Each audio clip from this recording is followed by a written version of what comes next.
¿Cómo están, amigos? Regresamos nuevamente en Estelar 99.7 FM acá en Ecuador. Estamos en la provincia de Santo Domingo, en la ciudad de Santo Domingo y en nuestro estudio del Distrito Metropolitano de Quito, capital del Ecuador. En el primer bloque hablamos con el jurista de Perú, Felipe Salas Segarra, sobre el crimen organizado transnacional. Y bueno, en estos días que han sido relevantes para el Ecuador y para el Perú, ayer se conoció que cesaron al expresidente José Geri como presidente por el Congreso, y hoy día se nombró a otro presidente también en Perú. Exactamente, déjenme decirles que se ha nombrado hoy día ya a un presidente de izquierda, para lo cual han habido varias voces a favor y en contra sobre la destitución y nombramiento. Trascendió también que este presidente es de tendencia de izquierda, y Keiko Fujimori decía también en su cuenta de X que es fatal para la inestabilidad política del país y que la izquierda se ha tomado el país de Perú con la presidencia. Para este tema voy a hablar con el exministro de Trabajo de Perú, exministro de Estado también, y con el actual candidato al Senado de ese país por el movimiento Perú Primero, que tiene como candidato a la presidencia al señor Mario Vizcarra, hermano del expresidente Martín Vizcarra. Señores y señores, doy la bienvenida al abogado Alejandro Salas. Querido Alejandro, bienvenido, qué gusto. Muy buenas tardes, muchas gracias, hermanos del país hermano, el Ecuador, Radio Estelar. Para mí es un gusto estar con ustedes y poder ponerlos al tanto de los acontecimientos que se han venido suscitando en el Perú. Qué bueno, querido Alejandro, y preguntarte algo. Tú retuiteaste un post de Keiko Fujimori donde ella decía que es lamentable para el país. ¿La izquierda se tomó la presidencia de Perú o Keiko Fujimori perdió la presidencia de Perú? Keiko Fujimori perdió sus negocios, ¿no? Eso es lo que ha pasado. Con Dina Boluarte y con José Geri, Keiko Fujimori, a través del Congreso, de su bancada, lo que hacían era condicionar y de una u otra manera llevarle los hilos a quienes estaban en la presidencia, porque sabían ellos que vivían amenazados ante la bancada del Fujimorismo. Vale decir, puestos en los ministerios, tratativas de normas que de una u otra manera favorecían a los lobbies, contratos internacionales, renovación de concesiones, y todos aquellos negociados donde al fujimorismo siempre le ha gustado estar presente, los perdió. Los perdió porque ya no está ni Geri ni Dina Boluarte, ¿no? Entonces ellos obviamente sienten un lamento muy grande, pero ellos esperaban tener un presidente títere que les permita poder tener control o manejo en este proceso electoral, y lo han perdido. Entonces definitivamente la preocupación del fujimorismo es grande, y lo único que hace es tratar de, digamos, buscar cualquier tipo de pretexto con la finalidad, como es su costumbre, de seguir obstruyendo y dividiendo al país.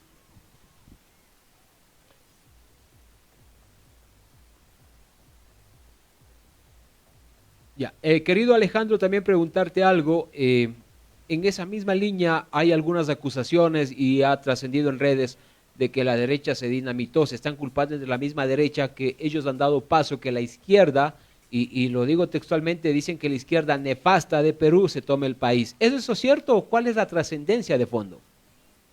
Bueno, la trascendencia de fondo es que hay dos candidatos de extrema derecha claramente marcados, de una derecha radical, como son Rafael López Aliaga y Keiko Fujimori, que ambos dentro de su campo de ambición se están peleando los votos, porque sus electores son básicamente los mismos.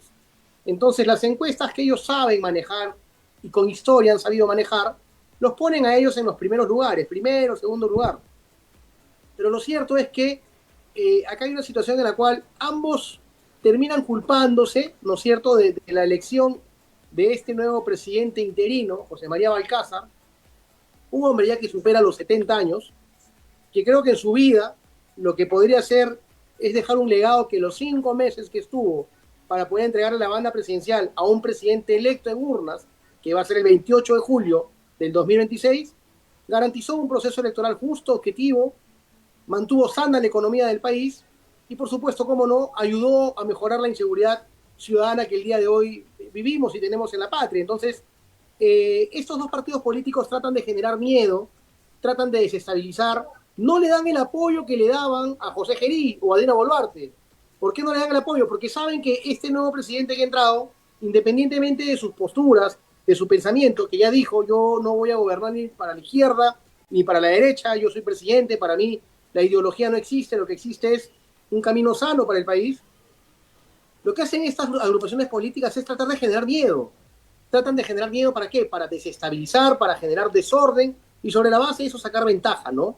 Pero creo yo que han sido los grandes perdedores y creo yo que esta es una muestra de que en el próximo proceso electoral ninguno de ellos se va a alzar con el triunfo. Ninguno de ellos. Ya empezaron a perder y han sido evidenciados, pues. Han sido evidenciados con todo el marco de estos negociados que hacía Geri. No venían de Geri propiamente dicho, venían de un encargo del Congreso, justamente las bancadas que representa, por supuesto, la señora Keiko Fujimori, fundamentalmente, y Alianza para el Progreso de César Acuña. Sin duda, José María Balcázar es el nuevo presidente de Perú. Keiko Fujimori también es candidata ahorita, o precandidata ya para presidenciales de Perú. Ha perdido en algunas veces y muchos entendidos en la materia dicen que Keiko Fujimori solo le interesa cooptar curules en el Congreso para de ahí manejar el país. Se le acusa eso de ella. Y preguntarte algo, querido Alejandro, ¿cómo cambia el tablero político la destitución de José Geri y ahora el nombramiento de José María Balcázar para las elecciones que serán en abril del 2026? El tablero político en realidad ya en un proceso electoral que está sumamente, digamos, avanzado, en el sentido de que nos quedan 8 semanas para ir a las urnas. En realidad lo que va a cambiar es el manejo y el control que creo yo sí existía en riesgo cuando José Geri estaba como presidente. Yo creo que existía un campo de presión sumamente grande, pero sobre todo una desconfianza muy, muy grande en que este proceso electoral pueda ser justo y objetivo. Y creo que eso de una u otra manera, el día de hoy, ¿no es cierto?, o de una u otra forma, ha pasado, digamos, bajo un aspecto de que el nuevo presidente que ha sido encargado, de una u otra manera lo que está haciendo es, con sus declaraciones, tratar de dar tranquilidad, poner la pauta en el sentido de que no hay por qué preocuparse y que va a estar expectante de que el proceso electoral sea un proceso electoral transparente. Así que estas agrupaciones políticas que han estado acostumbradas a desestabilizar el país, a quitar y a poner presidente, a manejar los negocios de la patria como les daba la gana, con los lobbies, con el tema de los tráficos de influencia, que siempre para ellos era normal, sienten el día de hoy, al igual que cuando Pedro Castillo asumió, que lo han perdido. Y esa es su desesperación. Vale recordar que Perú ha tenido 9 presidentes en 10 años y nombrarán a un próximo ya, como lo ha dicho también acá, que será el 10º presidente en 10 años. Vale recordar también que en Sudamérica, según las estadísticas, existen 8 presidentes de izquierda y 5 presidentes de derecha, en lo que se incluye también a Ecuador con esa tendencia de gobernabilidad. En esa misma línea, querido Alejandro, también tengo que consultarte algo. ¿Cómo asegurar tú como candidato al Senado de que no existe este tipo de prácticamente derrocar a presidentes con 66 votos más o menos que tienen allá en el Congreso, y cómo asegurar una gobernabilidad y una estabilidad política para que no suceda lo que está pasando estos últimos meses en el país de Perú? Tu pregunta es sumamente importante y para esto hay que hacer un poquito, digamos, y yo lo he hecho, de análisis de la historia republicana de nuestro país. Nuestro país desde 1821 ha tenido cada 14 años o un golpe de Estado o un intento de golpe de Estado. Lo que ha pasado en estos últimos años ha superado inclusive la época en la cual tuvimos una nefasta y lamentable guerra con el país vecino de Chile, la Guerra del Pacífico. Duró 5 años esa guerra y tuvimos durante esos 5 años de guerra 5 presidentes, mientras que Chile solamente tuvo 2, uno que cumplió su periodo y el otro que fue electo en urnas en plena guerra. Lo que nos hace ver que somos un país con alta conflictividad política, con demasiada ambición por los políticos, y que los políticos de nuestra patria son los que no dejan avanzar al país, y que son y se vuelven sus principales, lamentablemente, sus principales enemigos, de un crecimiento económico, de un cierre de brechas, y que de una u otra manera el día de hoy, en estas épocas, en estos últimos 10 años, hemos superado en campos de gobernabilidad la crisis que sufrimos en 1879 con la Guerra del Pacífico en cuanto a cambio de presidente. Nos vamos ya en julio, cuando asuma el nuevo presidente, a tener 10 presidentes, ¿no es cierto? Hemos tenido, pues, los presidentes que hemos de tener en 50 años, lo hemos tenido en 10 años. Y el próximo Congreso de Perú es un Congreso en donde se vuelve a la bicameralidad. Va a haber Cámara de Diputados, va a haber Cámara de Senadores, pero la Cámara de Senadores la han diseñado en este Congreso para que sea una Cámara súper poderosa. La Cámara de Senadores con 40 votos va a poder vacar a un presidente. Entonces siguen en este juego. ¿Por qué lo diseñan así? Porque lo que quieren es tener bajo presión al quien sea electo presidente para poder arrinconarlo y poder de una u otra manera ponerle condiciones a favor de estas fuerzas políticas que en su mayoría hace 10 años vienen gobernando nuestro país. Entonces lo diseñan de esa manera y nuestro país se vuelve en un país básicamente parlamentarista, más no presidencialista. Entonces acá hay un tema que por supuesto tenemos que observar y el próximo Senado, independientemente de cómo lo hayan diseñado, ya va a depender del ciudadano que sepa elegir a un Senado absolutamente responsable, que le dé estabilidad al país y que sepa tender los puentes independientemente de los pensamientos que puedan haber para solucionar los problemas comunes que tiene el país.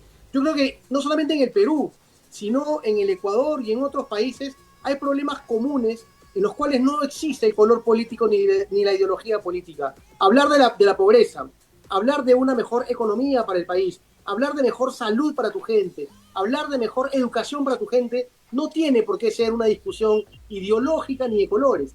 Tiene que ser un problema en común que las fuerzas políticas con buena voluntad política tengan que ponerse al hombro para sacarlas adelante. Acá no pasa eso. Acá pasa quien tiene el poder y qué es lo que yo quiero para sobre la base de eso desarrollarme como fuerza política. Y así lo ha venido haciendo el fujimorismo y así nos tiene atrasados hace bastante tiempo. Y lo que llama la atención es que Keiko Fujimori hable de la izquierda cuando su padre se autodenominaba de izquierda, y tal es así que en la Cumbre de las Américas Joe Biden le pasó una foto de él porque la tendencia de centro-izquierda, y ella no sé cómo se identifica ahora con la centro derecha, algo que llama la atención.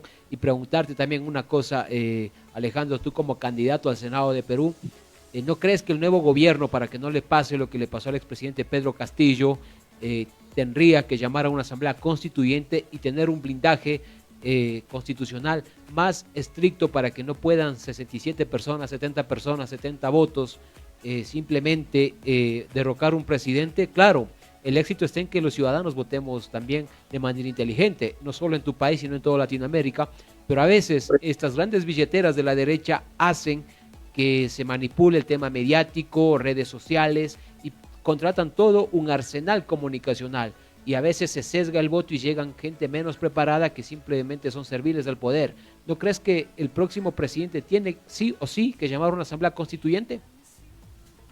Mira, acá hay algo que es importante respecto a tu pregunta. Este Congreso actual, cuando Castillo era presidente, varió e hizo una reforma constitucional para que el referéndum, que era el llamado a las urnas por mandato del pueblo, sea limitado. Antes se juntaban determinadas cantidades de firmas que la Constitución establecía, se juntaban y el poder de turno tenía la obligación de mandar a referéndum a hacer la pregunta que el pueblo exigía. Hoy no. Hoy el actual Congreso cambió eso. Le dice al pueblo, junta tus firmas, cuando tengas tus firmas, estas van a pasar para el Congreso. Y yo como Congreso voy a ver y voy a evaluar y voy a votar si nos vamos a referéndum o no. Entonces bloquearon ese campo que hoy es ley y sobre el cual se hizo una cuestión de confianza en el gobierno de Pedro Castillo. Hoy el referéndum está completamente limitado y prácticamente exterminado del país, de la Constitución del Perú, porque es el Congreso quien lo maneja y quien lo manipula. Nuestra Constitución establece las políticas de poder hacer reformas constitucionales. O sea, vale decir, si queremos cambiar estas normas que regulan el tema de la vacancia, los votos para la vacancia, las censuras de los ministros, ¿no es cierto?, el campo de la cuestión de confianza, puede trabajarse con reformas constitucionales, ¿no es cierto?, que se aprueban en 2 legislaturas en el Congreso. No necesariamente, si el tema es urgente, porque sí considero que es urgente establecer una base sólida de estabilidad democrática, deberíamos esperar una asamblea constituyente. Lo podemos hacer a través de reformas constitucionales, pero eso va a tener como premisa la buena voluntad que tengan los diputados, ¿no es cierto?, y los senadores del próximo Congreso. Así que mientras que eso no se varíe, cualquier presidente que esté va a estar siempre arrinconado contra la pared. Porque si algo no les gusta o algo no le dan a estas fuerzas políticas que si llegan al Congreso con mayoría van a seguir actuando igual, le van a decir al presidente no me gustas y te vamos a vacar. Y vamos a seguir igual. Esa es la triste historia de la democracia en nuestro país. Claro, si la iniciativa para una reforma constitucional proviene netamente y pasa por filtro de los congresistas y a ellos no les beneficia, difícilmente, si un presidente no tiene mayoría o mayoría absoluta, más allá de una mayoría simple, difícilmente se podría realizar esos cambios y cualquier presidente lamentablemente es susceptible de una dictadura legislativa en el país de Perú, lo que tú nos acabas de decir. Qué excelente explicación, exactamente, son 16 horas con 59 minutos, 4 y 59 minutos PM, estamos en vivo hablando con el abogado Alejandro Salas, exministro de Trabajo de nuestro hermano país de Perú y actual candidato al Senado de ese país por el movimiento político Perú Primero, a quien tiene como candidato a la presidencia al señor Mario Vizcarra, hermano del expresidente, también procesado penalmente, Martín Vizcarra.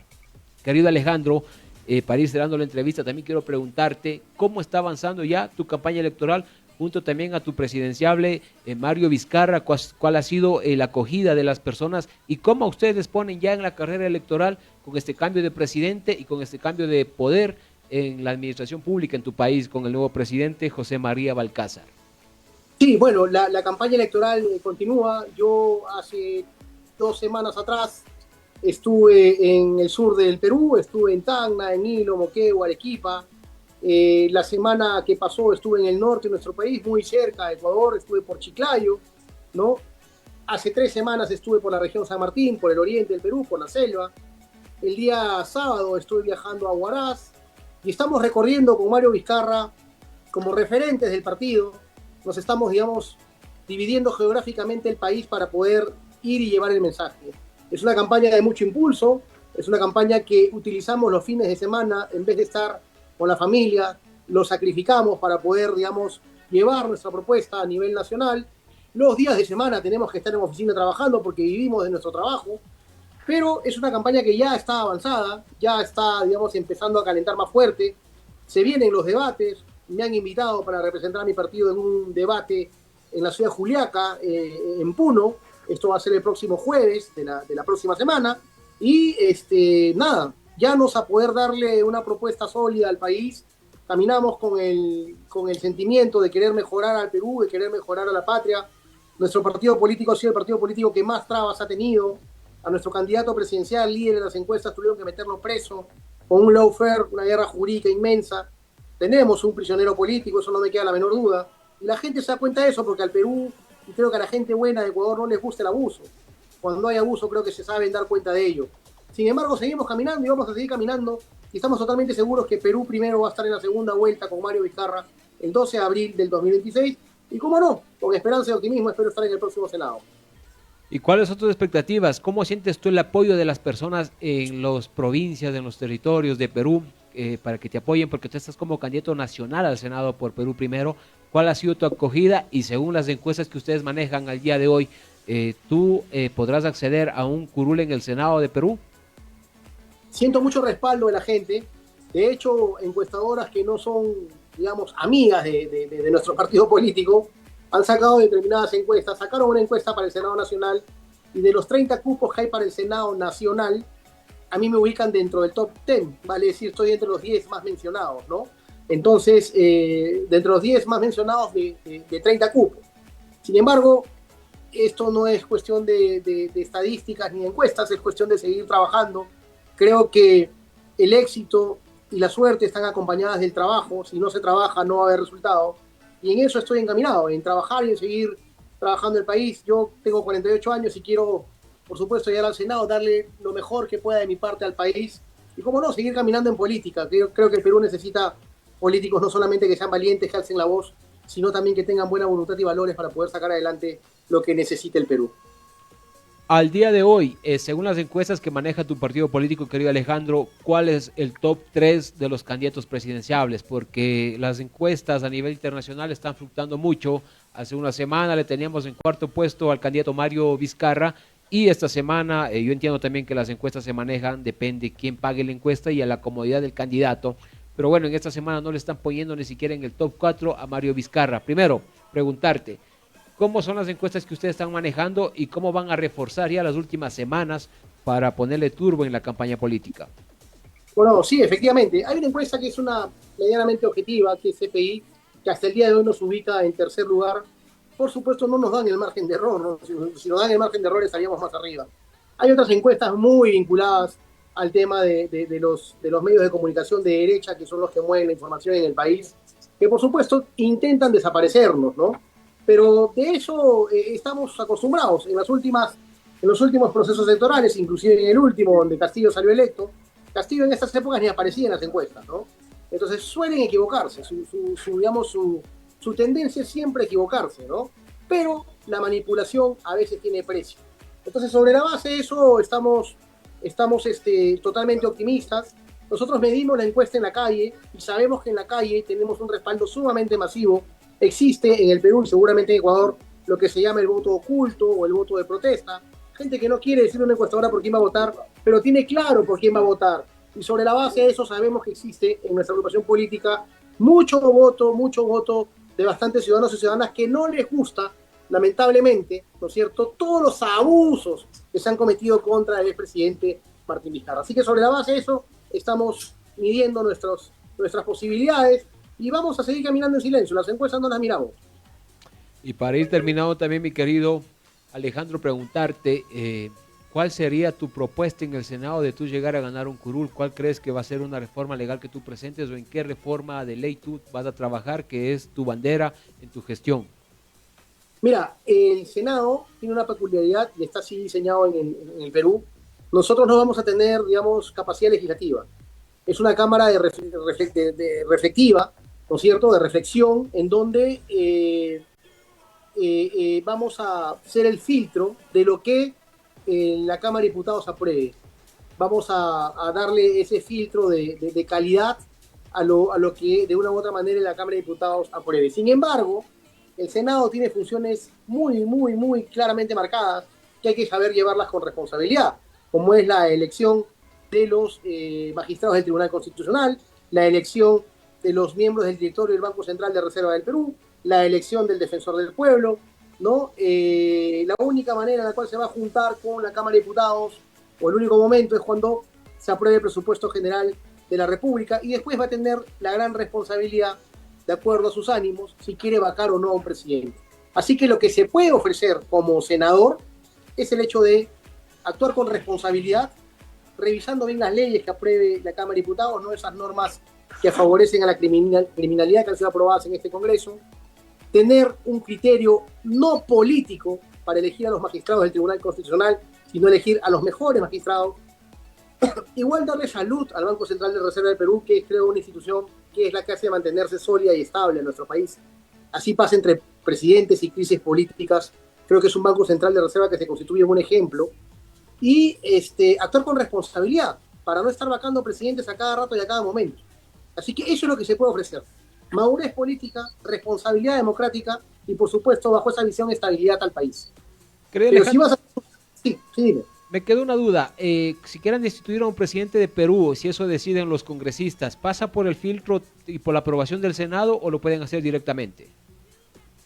Pasa por la aprobación del Senado. El Senado con 40 votos va a poder vacar a un presidente. También. Sí, claro. Es el Senado quien va a tener la última palabra. Con 40 votos. Y querido Alejandro, lo último, ¿cómo estás tú ya ahora que redes sociales se está tomando también? Aquí redes sociales en Ecuador en las campañas políticas influye demasiado, TikTok, YouTube, Facebook. ¿Cómo están ustedes ya también preparándose y reforzando esa línea de la estrategia política que hemos visto mucho trabajo en redes sociales? ¿Ustedes cómo van a reforzar ya para marzo y en abril cuando ya sea el día de las elecciones? Sí, claro, en realidad la línea, digamos, la información ahora está en las manos de cada ciudadano, ¿no? Creo que tanto en Ecuador como en Perú es raro más bien ver a un ciudadano que no tenga acceso a un celular, ¿no es cierto? Los hay aún, sí, por supuesto que los hay, pero la gran mayoría ya los tiene. Y la información en redes sociales es sumamente importante y, por supuesto, estamos trabajándolas, nos falta un poquito, seguramente alguna línea de comunicación más por ese medio. Estamos tratando de suplirla, viajando y recorriendo el país, ¿no es cierto?, sin cesar y sin cansarnos. Así que sobre la base de ello, por supuesto, el tema de la tecnología y la promoción del partido, de nuestras propuestas a nivel de las redes sociales, tenemos aún que fortalecerla, sí, pero seguramente esa propuesta la tendrá el jefe de campaña para poder explotarla en el buen sentido de la palabra en el mes de marzo. Exactamente, son las 5:10 PM, estamos en vivo aquí en Ecuador, hablando también vía Zoom con el candidato al Senado de Perú, Alejandro Salas, exministro de Trabajo de ese país también, está corriendo por el movimiento político Perú Primero, que tiene como presidenciable al señor Mario Vizcarra. Nos ha hablado sobre sus propuestas de trabajo, nos ha hablado todo lo que estamos haciendo. Estamos en vivo, pueden volver a ver esta entrevista en YouTube, en Facebook y las cápsulas que subimos en TikTok. También quiero decirles, amigos, de que la siguiente semana tenemos otro programa espectacular. Querido Alejandro, ¿cuáles son tus palabras finales? También la radio es tu casa, que no sea ni la primera ni la última, y esperamos también invitarte ya cuando sea Senado de ese país, deseándote el mejor de los éxitos. ¿Y cuál es tu mensaje final? Muchas gracias. El mensaje final es manifestar a los hermanos de Ecuador que lo que queremos con nuestra patria es siempre tener una patria segura, una patria con los brazos abiertos para ustedes, hermanos ecuatorianos, y a los peruanos, que hay muchos en Ecuador haciendo empresas, haciendo emprendimientos, y que votan en el consulado peruano en Ecuador, manifestarles que nuestra propuesta Perú Primero, la propuesta de nuestro expresidente Martín Vizcarra, es una propuesta absolutamente sólida, es una propuesta estadista, ¿no es cierto?, que busca lo mejor para el país. Así que los invitamos a votar a todos los residentes peruanos que votan en el país hermano, el Ecuador, a mirar a Perú Primero como la propuesta más seria y más segura para este próximo proceso electoral del 12 de abril. Y por supuesto, ¿no es cierto?, marcar el número 1, que es el símbolo de Perú Primero, es el número 1, y cómo no, escribir el número 3 para el Senado Nacional por Alejandro Salas. Señores, señores, han sido las palabras de Alejandro Salas, candidato al Senado de Perú, abogado de profesión. Nos hemos conectado en vivo, hemos hablado de las elecciones generales que tendrán en el mes de abril del año 2026. Querido Alejandro, gracias por tu tiempo. Nuevamente esperamos tenerte y desearte el mejor de los éxitos en tu campaña electoral.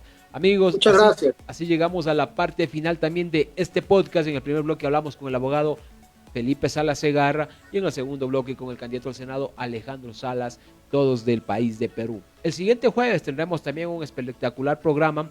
Se conectará desde Estados Unidos y de forma presencial para que nos hablen sobre la Convención Internacional de Fotografía más importante de Sudamérica, que se desarrollará en el mes de marzo aquí en un hotel de la ciudad. Tendremos un excelente podcast como todos los jueves con invitados importantes y de temas variados. A todas las personas decirles también que están viajando, están en los buses, están en los vehículos, están en los carros, que se conecten, que sigan las redes sociales de Estelar 997 en Facebook, en TikTok, y que manejen con cuidado, que lleguen a sus casas. El tiempo invernal sigue lloviendo en varias provincias del país. Mañana, obviamente, a las 13 horas tendremos también radar informativo en la mañana, el programa deportivo, como es Estelar Deportes, como todas las semanas, con la mejor programación. Y nuestras redes sociales súper interactivas, con redes, con noticias de últimas noticias, con noticias también de deportes, con noticias de farándula, con noticias de música. Y escuchen toda la programación que tienen. El sábado tenemos a nuestro DJ Rem, con el que pueden escuchar música variada con los mejores mixes y remixes de música antigua, contemporánea y del momento. Exactamente, amigos, son las 17 horas con 12 minutos. Llegamos a la parte final de tu podcast de Sin Codificar en Estelar 997 FM. Nuevamente al noroccidente de Pichincha, a la provincia de Santo Domingo, un saludo muy cordial para ustedes. Agradecerles por la sintonía fiel que tenemos y puede volver a ver nuevamente estas entrevistas, las cápsulas en TikTok, en Facebook, como todas las semanas. Sin más que agradecerles, seguimos con la programación regular de Estelar 997, tu radio FM.